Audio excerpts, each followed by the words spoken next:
So my role is kind of split into three different things. So we've got our own caseload. So young people under the age of 18 get referred to us if they've got a past of exploitation that's either criminal or sexual. So we go and see them at school, at home, however they feel comfortable, and we kind of just provide them with that support and that kind of knowledge of how to keep themselves safe in the community. Whatever they need is kind of what we provide for them. So it could be anything from advice with boyfriends, girlfriends, could be advice, how to get into a job, or sometimes it's how to step away from the gang, how to phase themselves away from a gang, find a career path, get into college, literally anything.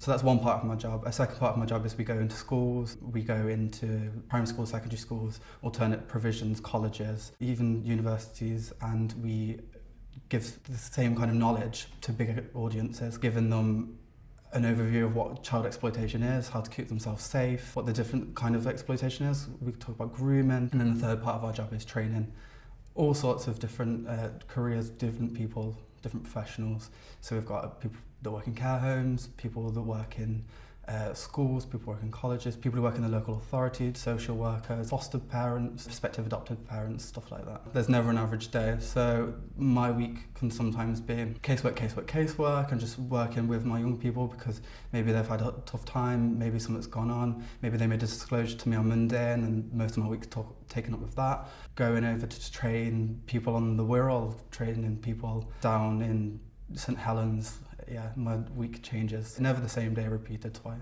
Because I'm part-time and I only work 2 days a week, I'll normally have a caseload of between 4 and 6. At the moment I have 4 young people on my caseload and they're quite varied. So we have quite very, very varied service users. Young people from the age of, I think the youngest on any of our caseloads is by 8. We have adults all the way up to I think 40, because if we get a child referred to us, then we will then work with the whole family, and sometimes we find a case where we work with the child, they're maybe being exploited, and the best way to go forward with that is to give support for the whole family.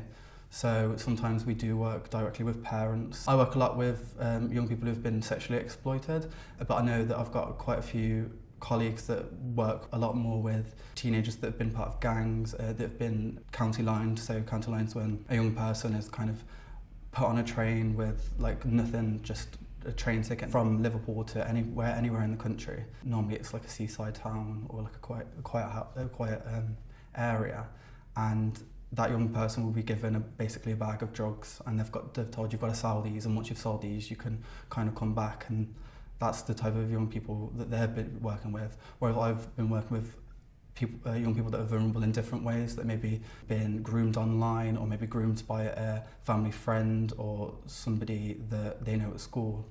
The way I came into Catch22 is because I'm a trainee social worker at the University of Manchester, and my lecturer came to me one day and was like, you've got to go on placement. We've found this placement for you, it's not statutory, it's voluntary, would you like to do it? It's in Liverpool. And I was like, I just said yes because it was in Liverpool. So I didn't really have any idea what child exploitation was. I kind of went in really enthusiastic, ready to go, and I've loved it ever since. From being a student, I did my 70-day placement at Catch22, and then at the end of that, my manager, Ellie Fairgrieve, presented me with an opportunity to then come on as part of the team in a paid role as a sessional or part-time caseworker, and I jumped at the chance. Yeah, the things that I'm most proud of is when you've kind of built that relationship up with a young person that's gone through some horrific things, whether that be sexual exploitation or whether they've been initiated into a gang at a very young age, and they don't trust anyone.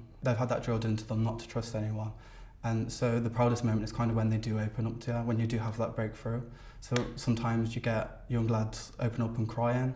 Sometimes it's a girl who's been very, very quiet and she doesn't really want to speak to you. And then after months and months of trying, taking her to McDonald's, just being there for her, being that trusted adult, she'd just open up. And it can be very, very difficult at times when they do kind of offload that onto you. But the reason I'm so proud of it when that happens is because they've taken that weight off themselves and they've kind of put it onto you. They've trusted you to put that weight onto. What's the most challenging thing? I think it is, again, just building that relationship with people, getting through. A lot of these young people are in situations where they don't have adults around them that are going to push them towards staying safe.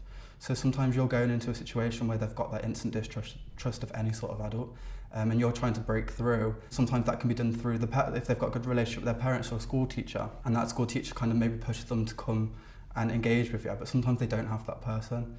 So it's kind of just keep on showing up, keep on getting rejected, keep on trying to help this young person. But you keep on saying, look, I'm going to be there. I'm not like the other adults that maybe it may have let you down in the past. I'm going to wait it out until you are ready. I know that you may be in a difficult situation now, but I know that I could help you in the future. So I'm just going to stay here until you're ready. The one piece of advice I would give to people coming into this area of work is do your research. So I know on my very first week, 2 weeks of placement as a student, I just sat there in front of a computer watching YouTube videos, watching Ross Kemp on gangs, watching documentaries, reading through the literature, reading through the policies, the laws, getting advice from people who've done it. So I've grown as a person working with Catch22, and my confidence is completely changed. I'd never normally sit in front of a camera and talk to people about my experiences. I'd never knock on, like, just the idea of going up, knocking on a stranger's door, being like, hi, I'm going to be in your life until I've helped you. That kind of thing, it just builds your confidence, and the only way you can do that is by going out and doing it.